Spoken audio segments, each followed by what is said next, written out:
I april 2025 var en masse buejægere fra hele Danmark samlet ved Rygekol ved Gammel Ry ved Silkeborg for at være med på FADB's store årlige træf.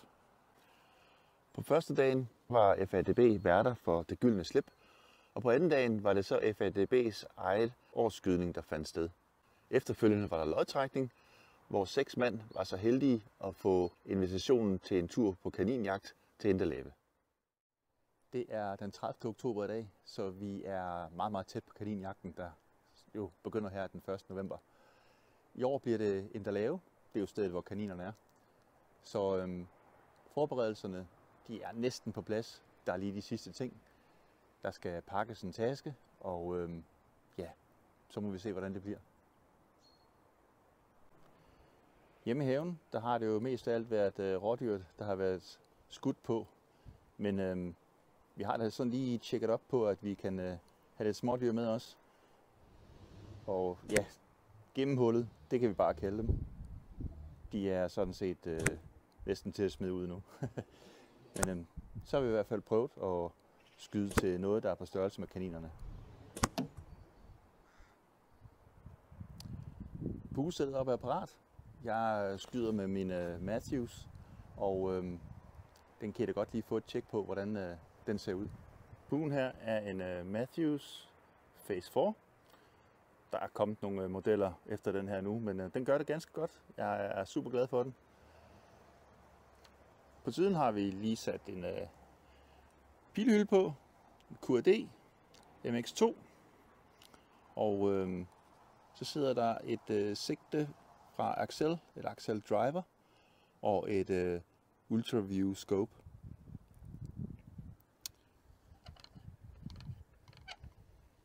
Den er dejlig nem at arbejde med. Den kan lige køre sig op og ned, og skalaen er skudt ind, så den passer meget godt.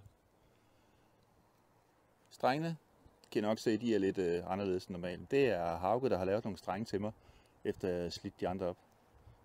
Det fungerer også rigtig godt.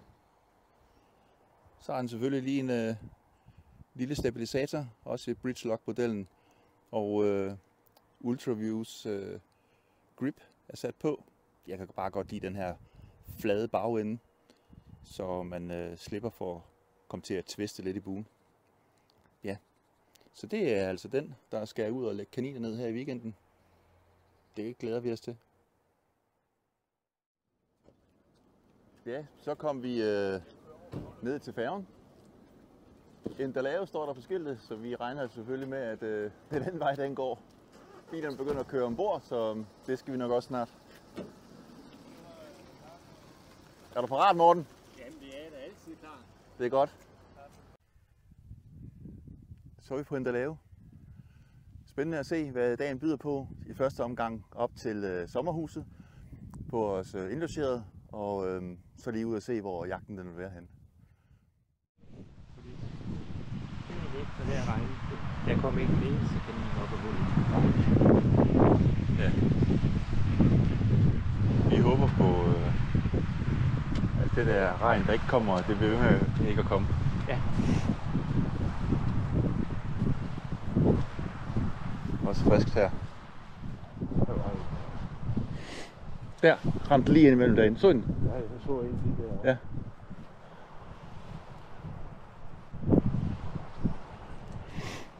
Og derovre. Der var også en. Var det ikke en rådyr? Nej, der var også en kanin der, og du pegede der. Ja, og der var en derinde også, ja. Der er en, der løb. Der løber en nu der, ja. Der er 2, så der er faktisk mange lige her. Det er måske stedet at være. Nej, det ved jeg ikke, hvad Men det er nærmest som, der er en veksel her. Så har de sådan en, du ved, når de kommer løven derinde fra, så er det veksel. Ja. Så er det sådan en veksel, de kommer over, så skal de ud og forcere derude. Ja. Altså, det er jo ikke et dårligt sted, fordi der kommer de jo. Hvis vi så sidder derovre. Man kan nærmest se de her tasser nogle spor op igennem her.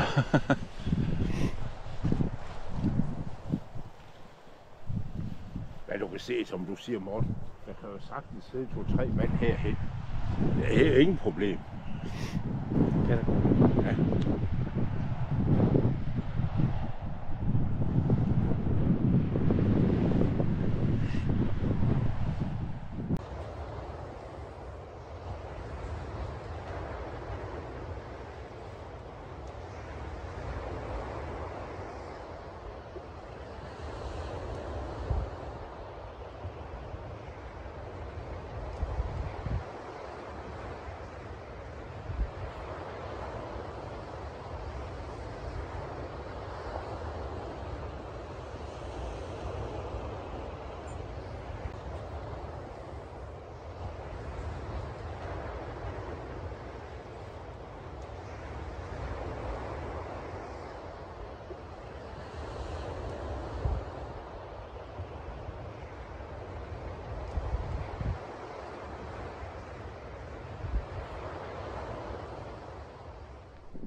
over det hele. Der var billedet den der. Ja. Og den der. Men der er en til højre lige midt lyskejlen nu. Der ikke er en trykker. Nå ja. Ja. Der var ikke rigtig. Ja. Og der.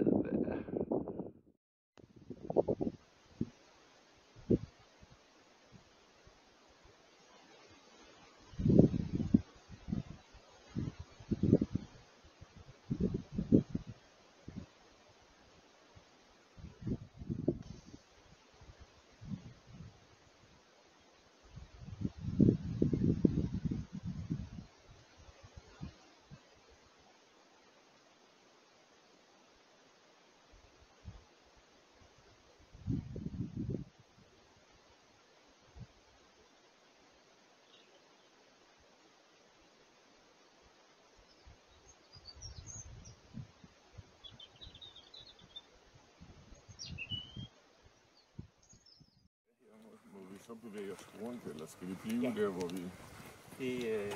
Det viser lige, så giver sådan ligesom et område af her til og dertil, der må I bevæge os. Ja. Ja. Der er også masser af mad derinde. Den er med det her.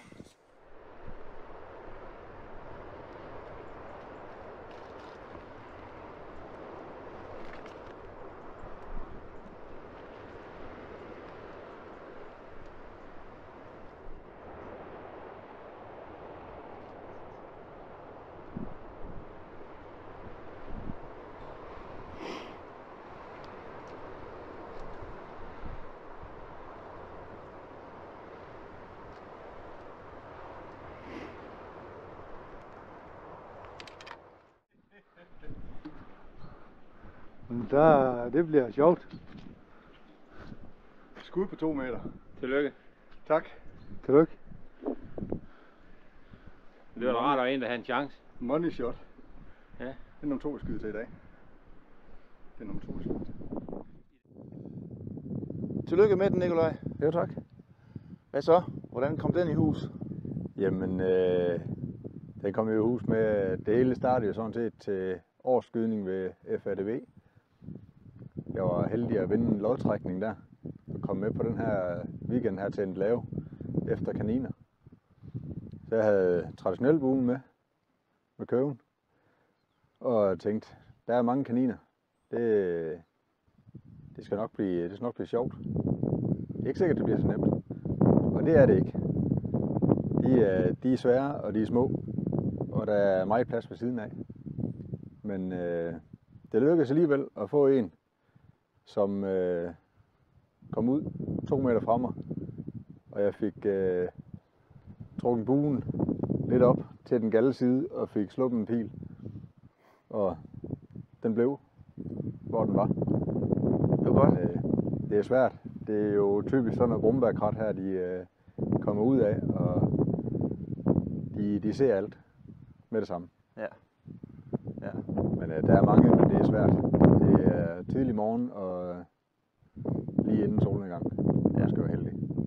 Hvad brugte du af pil til den? Hvad for noget spids havde du på? Jeg havde en maksimal laser racer, 100 gram spids. Og komplet pil, der var jeg den 33 gram.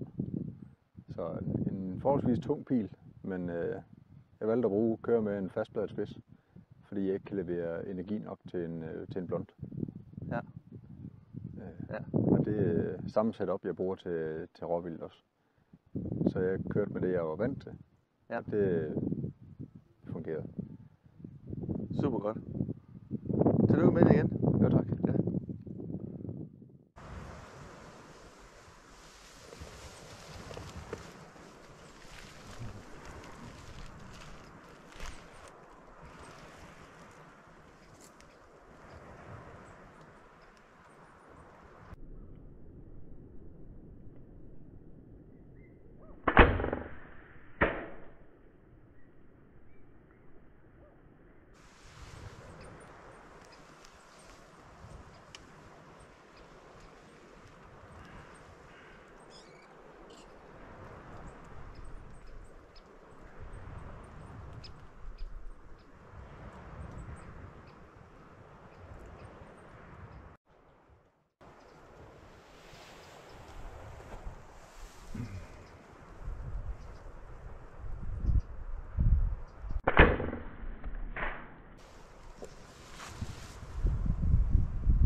Så er der gået nogle dage siden, at vi kom hjem fra kaninjagten på Endelave.